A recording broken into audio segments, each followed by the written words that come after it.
একটা কাহিনী মনে উঠলো, এই জন্য বলি। আয় মেরে দোস্ত, রাগ হয়ে যাবেন? আচ্ছা, আমরা যে দাড়ি ছাড়ছি কি জন্য? ইয়ং থাকার জন্য তো? কি সত্য তো? কি থাকার জন্য? ইয়ং। আচ্ছা বলেন, বয়স কি আমাদেরকে এক সময় ইয়ং থাকতে দেয়? কি একটা পর্ব আসে, দাড়ি না থাকলেও দুনিয়া বলে বুড়া, ঠিক না? দুনিয়া বলে, বৃদ্ধ বলে না, বলে না? কিন্তু আল্লাহ উম্মতকে দাড়ি দিয়েছিলেন জান্নাতে যাওয়ার জন্য। বিশ্বাস হয় না? তাহলে হাদিস কেন আসতো? ইন্নাল্লাহা লা ইয়াস্তাহি যু শাইবাতিন, আল্লাহ লজ্জা পান পাকা দাড়িওয়ালাকে দেখলে। তো আল্লাহ যাকে লজ্জা পান, লাম ইউআযিব, আল্লাহ তাকে শাস্তি দেন না। প্রমাণ আছে, কিতাবের ভিতরে লেখা আছে। এক মুহাদ্দিস মারা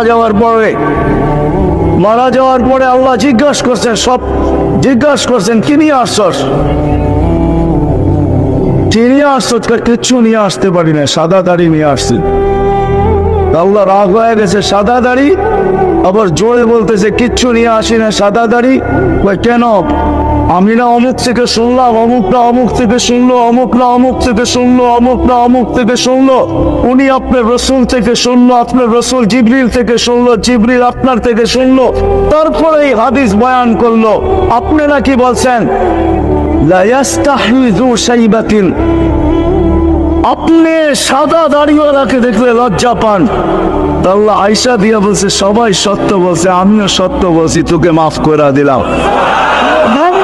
রাসূলুল্লাহ তো আসছিল দাড়ি নিয়ে, এই জন্য যে তার উম্মত দাড়ি পাকাবে আর দাড়ি দেখায় জান্নাতে যাবে।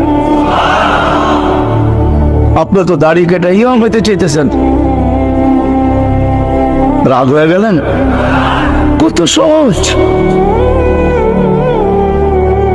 আল্লাহ রাসূল তো আসছিলেন এই জন্য যে উম্মত কিছু যদি না করে, 5 ওয়াক্ত নামাজ যদি পড়ে, তা আল্লাহর আমাদের নবীজিকে বলতেছেন আপনার উম্মতকে বলেন 5 ওয়াক্ত নামাজ ওকে করে দিতে। ইদা সাল্লু ওয়াসাল্লু ওয়াসাইরুল আমাল, 5 ওয়াক্ত নামাজ যদি ওকে করে দিল, তো আমি জীবন ওকে লেখা দেব, জীবন কমপ্লিট লেখা দেব। আসছিলেন 5 ওয়াক্ত নামাজ পড়েই জান্নাতে যাওয়ার জন্য। আর যদি কিছু নাও করে, 5 ওয়াক্ত নামাজ যদি পড়ে, উম্মত কয়জন পড়ে? আল্লাহ ডাকে